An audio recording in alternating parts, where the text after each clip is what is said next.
বিসমিল্লাহির রহমানির রহিম। প্রিয় শিক্ষার্থীরা, আশা করি সকলে ভালো আছো, সুস্থ আছো। গত ক্লাসে আমরা ভ্যাকসিন বা টিকা সম্পর্কে পড়েছিলাম।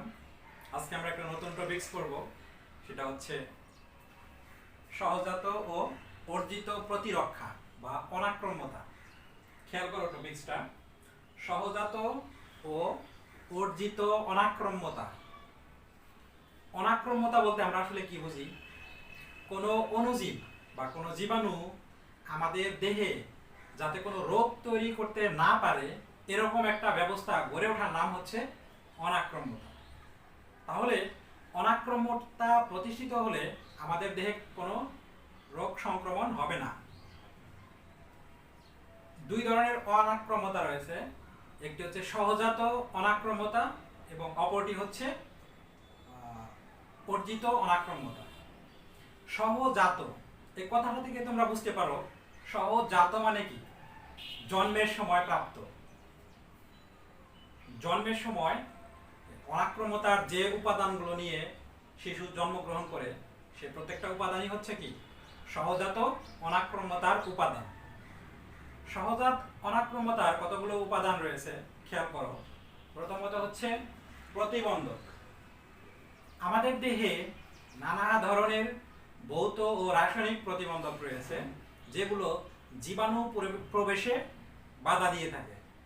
এগুলোই হচ্ছে প্রতিবন্ধক। কতগুলো প্রতিবন্ধকের উদাহরণ হচ্ছে ত্বক, শ্বসনতন্ত্রের কিছু অংশ অর্থাৎ শ্বসনতন্ত্রের যে মিউকাস গুলা থাকে, জননতন্ত্রের কিছু অংশ, পৌষ্টিক নালী বা অন্ত্র ইত্যাদি। এরপর দ্বিতীয় হচ্ছে প্রদাহ। প্রদাহ তোমরা আগের ক্লাসগুলোতে প্রদাহ সম্পর্কে জেনেছো। খেয়াল করো তোমাদের যে কোনো জায়গায় জীবাণু সংক্রমণ ঘটলে অথবা ক্ষত সৃষ্টি হলে চারটি ঘটনা ঘটে। চারটি ঘটনার একটি হচ্ছে ক্ষত হলে সেখানে লাল হয়ে যায়, দ্বিতীয়ত সেখানে গরম হয়ে যায়, তৃতীয়ত সেখানে ফুলে ওঠে, চতুর্থত ব্যথার প্রকাশ ঘটে। এই চারটিকে সম্মিলিতভাবে বলা হয় প্রদাহ।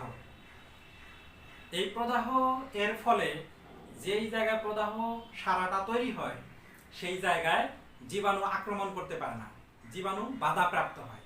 কারণ এখানে প্রচুর পরিমাণে ম্যাক্রোফেজ, ফ্যাগোসাইট ইত্যাদি কোষ এসে জীবাণুকে ধ্বংস করে ফেলে। এরপর তৃতীয় হচ্ছে কমপ্লিমেন্ট। কমপ্লিমেন্ট হচ্ছে 20টি নিষ্ক্রিয় প্রোটিনের একটি গ্রুপ, 20টি নিষ্ক্রিয় প্রোটিনের একটি গ্রুপ যা প্লাজমা বা রক্তরসে অবস্থান করে এবং আমাদের প্রতিরোধ ব্যবস্থাকে শক্তিশালী করে তোলে এবং জীবাণুগুলোকে ধ্বংস করে এবং নিজেরা জীবাণুগুলোকে ধ্বংস করতে সাহায্য করে। এরপর পঞ্চম হচ্ছে ইন্টারফেরন। ইন্টারফেরন এক ধরনের প্রোটিন জাতীয় পদার্থ যেগুলো আমাদের দেহ যখন ভাইরাস দ্বারা আক্রান্ত হবে এই ভাইরাসকে প্রতিহত করার জন্য, ভাইরাসকে ধ্বংস করার জন্য আমাদের সজীব কোষ থেকে ইন্টারফেরন নামক রাসায়নিক পদার্থ নিঃসৃত হয়। ইন্টারফেরনের প্রভাবে সংক্রমিত এলাকায় প্রতিরোধ ব্যবস্থা গড়ে ওঠে। এরপর হচ্ছে সহজাত মারণ কোষ। সহজাত মারণ কোষের ইংলিশ হচ্ছে ন্যাচারাল কিলার সেলস, সংক্ষেপে বলা হয় এনকে সেলস। এই এনকে সেলসের প্রভাবে জীবাণু বাধাপ্রাপ্ত হয়, জীবাণু ধ্বংসপ্রাপ্ত হয়। এনকে সেলস থেকে এক ধরনের রাসায়নিক পদার্থ, বিষাক্ত রাসায়নিক পদার্থ নিঃসৃত হয় যার প্রভাবে জীবাণুগুলা আক্রান্ত হয়ে মারা যায়, ধ্বংস হয়। এরপর হচ্ছে সহজীবী ব্যাকটেরিয়া। সহজীবী ব্যাকটেরিয়া হচ্ছে ওই ব্যাকটেরিয়াগুলো যারা আমাদের দেহে অবস্থান করে কিন্তু আমাদের কোনো ক্ষতি করে না, বরঞ্চ ক্ষতিকর জীবাণুগুলোকে এরা বাড়তে দেয় না, বৃদ্ধি পেতে দেয় না, ক্ষতিকর জীবাণুগুলোকে এরা ধ্বংস করে ফেলে। তাহলে এই সহজীবী ব্যাকটেরিয়াগুলা অবস্থান করে মূলত ত্বকে, আমাদের মুখগহ্বরে, নারীদের জননতন্ত্রে ইত্যাদি স্থানে। এরপর খেয়াল করো দ্বিতীয় ধরনের যে প্রতিরক্ষা ব্যবস্থা গড়ে ওঠে, অনাক্রম্যতা গড়ে ওঠে, সেই দ্বিতীয় স্তরের যেটা আমরা আলোচনা করছি সেটা হচ্ছে অর্জিত প্রতিরক্ষা। অর্জিত প্রতিরক্ষা হচ্ছে সেই প্রতিরক্ষা ব্যবস্থা যেটা জীব তার জীবনকালে অর্জন করে থাকে। এটা জন্মসূত্রে প্রাপ্ত নয়, বরঞ্চ জন্মসূত্রে প্রাপ্ত নয়, বাট কি করে এটা তার জীবনকালে এটা অর্জন করে থাকে। এটা আবার দু ধরনের, একটি হচ্ছে সক্রিয় অর্জিত প্রতিরক্ষা আর একটি হচ্ছে অক্রিয় অর্জিত প্রতিরক্ষা। সক্রিয় মানে কি? সক্রিয় হচ্ছে সরাসরি দেহ অ্যান্টিবডি তৈরিতে অংশগ্রহণ করবে। সক্রিয় প্রতিরক্ষায় আমাদের দেহ সরাসরি অ্যান্টিবডি তৈরিতে অংশগ্রহণ করবে। খেয়াল করবে ভালো করে, সরাসরি অ্যান্টিবডি তৈরিতে অংশগ্রহণ করবে। আর অক্রিয় প্রতিরক্ষায় আমাদের দেহ অ্যান্টিবডি তৈরিতে অংশগ্রহণ করবে না, বরং অ্যান্টিবডি অন্য দেহ থেকে আমাদের দেহে প্রবেশ করানো হবে, অর্থাৎ রোগীর দেহে প্রবেশ করানো হবে। তাহলে সক্রিয় প্রতিরক্ষাও দুই ধরনের, একটা হচ্ছে প্রাকৃতিক সক্রিয়, আরেকটি হচ্ছে কৃত্রিম সক্রিয়। প্রাকৃতিক সক্রিয় খেয়াল করো, কোনো ব্যক্তি যদি বা কোনো দেহ যদি প্রাকৃতিকভাবে স্বতঃস্ফূর্তভাবে জীবাণু দ্বারা আক্রান্ত হয়, সরাসরি কি দ্বারা আক্রান্ত হবে? জীবাণু দ্বারা। জীবাণু দ্বারা আক্রান্ত হলে দেহে তার প্রতি সাড়া দিয়ে অ্যান্টিবডি তৈরি হবে এবং এই অ্যান্টিবডির প্রভাবে অনাক্রম্যতা গড়ে উঠবে, জীবাণু ধ্বংসপ্রাপ্ত হবে। এটাকে বলা হচ্ছে প্রাকৃতিক সক্রিয় অনাক্রম্যতা বা প্রতিরক্ষা। এরপর হচ্ছে কৃত্রিম সক্রিয় প্রতিরক্ষা বা অনাক্রম্যতা। কৃত্রিম মানে কি? এটা আসলে জীবাণু স্বতঃস্ফূর্তভাবে কি করবে না, দেহকে আক্রমণ করবে না, বরং আমরা কি করব, ইচ্ছে করে ওই দুর্বল জীবাণু অথবা ভ্যাকসিন কোনো দেহে প্রবেশ করাবো। দুর্বল জীবাণু বা ভ্যাকসিন দেহে প্রবেশ করানো হবে। দেহে প্রবেশ করালে তার প্রতিক্রিয়ায় অ্যান্টিবডি তৈরি হবে। এক কথায় টিকা প্রয়োগের মাধ্যমে যে প্রতিরোধ ব্যবস্থা বা অনাক্রম্যতা গড়ে ওঠে তাকে বলা হয় কৃত্রিম সক্রিয় প্রতিরক্ষা। এরপর আমরা পড়ব অক্রিয় প্রতিরক্ষা। অক্রিয়, শুরুতে আমরা বলছি যে যেই প্রতিরক্ষা ব্যবস্থায় দেহ অ্যান্টিবডি তৈরিতে অংশগ্রহণ করবে না, সেই প্রতিরক্ষা ব্যবস্থাকে বলা হবে অক্রিয় প্রতিরক্ষা। তাহলে এই অ্যান্টিবডি যদি দেহ না তৈরি করে আমরা পাবো কোথায়? পাবো হচ্ছে অন্য একটি দেহ থেকে। অ্যান্টিবডি আসবে কোথা থেকে?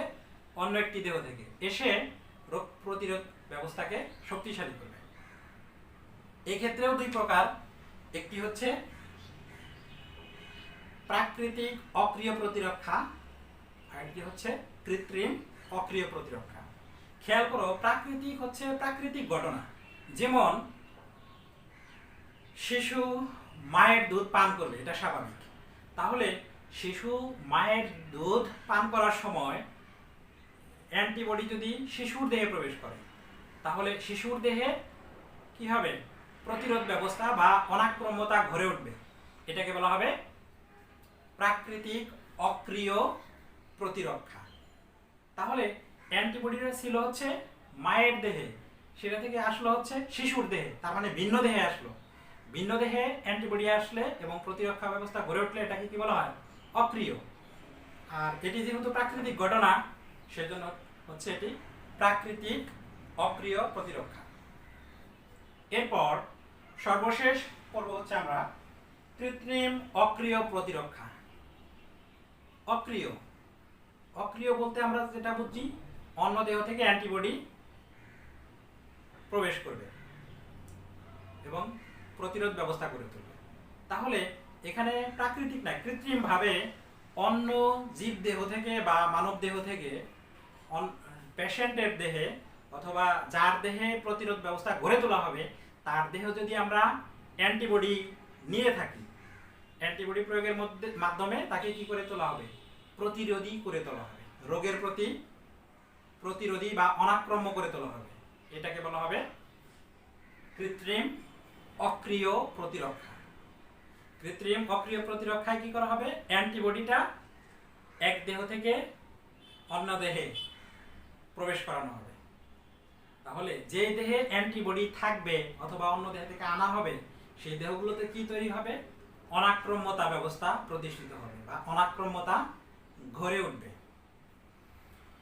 ওকে, আমরা সহজাত ও অর্জিত প্রতিরক্ষা সম্পর্কে জানলাম, তোমরা ভালো করে চর্চা করবে। গত ক্লাসে আমরা ভ্যাকসিন নিয়ে কথা বলছিলাম, ভ্যাকসিন বা টিকা। যারা ক্লাসটা মিস করেছো তাদের জন্য আমি একটু অ্যাড করতে চাই। খেয়াল করো, ভ্যাকসিন বা টিকা, আরেকটা শব্দ সম্পর্কে তোমরা সবাই পরিচিত, অ্যান্টিবায়োটিক বা জীবাণুনাশক। তোমরা সবাই নাম শুনেছো এটা, অ্যান্টিবায়োটিক বা জীবাণুনাশক। এটা কি জিনিস আসলে? যদি আমাদের অণুজীব দ্বারা কোনো রোগ হয়ে থাকে অথবা জীবাণু দ্বারা যদি কোনো রোগ হয়ে থাকে, রোগ হওয়ার পরে জীবাণুকে মারার জন্য যে ওষুধ প্রয়োগ করা হয় সেটাকে বলা হয় অ্যান্টিবায়োটিক। এটা বাংলা হচ্ছে জীবাণুনাশক। অর্থাৎ রোগ হয়ে গেছে, রোগ হওয়ার পর প্রয়োগ করা হবে কি করার জন্য? রোগ সারানোর জন্য। কোন ধরনের রোগ? জীবাণু গঠিত রোগ। সব রোগ কিন্তু জীবাণু গঠিত নয়। জীবাণু গঠিত যে রোগগুলা, সেইগুলাকে সারানোর জন্য জীবাণুনাশক বা অ্যান্টিবায়োটিক প্রয়োগ করা হয়। খেয়াল করবা, ভ্যাকসিন নয় কিন্তু, ভ্যাকসিন অন্য জিনিস। ভ্যাকসিন প্রয়োগ করা হয় রোগ হওয়ার পূর্বে। কেন প্রয়োগ করা হয়? আমরা জানি যে রোগগুলা হতে পারে, মানুষের হয়ে থাকে, কমনলি হয়ে থাকে, সাধারণভাবে রোগগুলো হয়ে থাকে এবং সেগুলো মারাত্মক। তো এই রোগগুলো আগে থেকেই প্রতিহত করার জন্য দেহে অ্যান্টিবডি তৈরি করা হয়। কিভাবে অ্যান্টিবডি তৈরি করা হয়? ভ্যাকসিন বা টিকা প্রয়োগের মাধ্যমে। এখন টিকা কি জিনিস? টিকা, তাহলে টিকা হচ্ছে এক ধরনের রাসায়নিক পদার্থ, যেটা জীবাণু হতে পারে অথবা জীবাণুর নির্যাস হতে পারে। এই জীবাণু বা জীবাণুর নির্যাস দেহে প্রবেশ করিয়ে এর প্রতি সাড়া দিয়ে অ্যান্টিবডি তৈরি করা হয়। এই অ্যান্টিবডি তৈরি হলে অ্যান্টিবডির প্রভাবে প্রতিরোধ ব্যবস্থা গড়ে ওঠে। কিসের বিরুদ্ধে প্রতিরোধ ব্যবস্থা গড়ে ওঠে? নির্দিষ্ট রোগের বিরুদ্ধে। তাহলে যে পদার্থ প্রয়োগের ফলে দেহে কি রোগ প্রতিরোধ ব্যবস্থা গড়ে ওঠে, সেই পদার্থকে বলা হয় ভ্যাকসিন বা টিকা। এটা কি ধরনের পদার্থ? এটা হচ্ছে যে অ্যান্টিজেন জাতীয় পদার্থ, যার প্রভাবে মূলত অ্যান্টিবডি তৈরি হবে। তাহলে আমরা এটা পরিষ্কার করে এভাবে বলতে পারি যে রাসায়নিক পদার্থ বা জীবাণু বা জীবাণুর নির্যাস দেহে প্রবেশ করালে অ্যান্টিজেনের মতো আচরণ করে এবং এর প্রভাবে অ্যান্টিবডি তৈরি হয়ে নির্দিষ্ট রোগের প্রতি দেহকে অনাক্রম্য করে তোলে। সেই পদার্থকে বলা হয় ভ্যাকসিন বা টিকা। আশা করি তোমরা সকলেই বুঝতে পেরেছো। টিকার প্রকার ভেদ রয়েছে, টিকার প্রকার ভেদগুলো তোমরা বই থেকে পড়ে নিবে, গত ক্লাসে আমরা অ্যাড করেছিলাম। তাহলে টিকা প্রয়োগ করলে কি লাভ হয় আমাদের, আমি সংক্ষেপে বলে দিচ্ছি তোমাদেরকে। দেখো, টিকা প্রয়োগ করলে কতগুলো লাভ হয়। একটি হচ্ছে টিকা প্রয়োগের ফলে রোগ ভোগ করতে হয় না, অর্থাৎ রোগের যে কষ্ট, এই কষ্টটা অনুভব করতে হয় না। রোগের চিকিৎসার যে ব্যয় হতো, সে ব্যয়গুলা করতে হয় না। রোগের দ্বারা বিভিন্ন অঙ্গহানি ঘটতো, সামাজিকভাবে বিপর্যস্ত হতো, এগুলা হতে হয় না আগে থেকে ভ্যাকসিন প্রয়োগের মাধ্যমে। তাহলে এই সমস্ত ক্ষতিকর দিক থেকে আমরা রক্ষা পেতে পারি। আশা করি সবাই বুঝতে পেরেছো। তোমরা ভালো করে চর্চা করবে। আল্লাহ হাফেজ।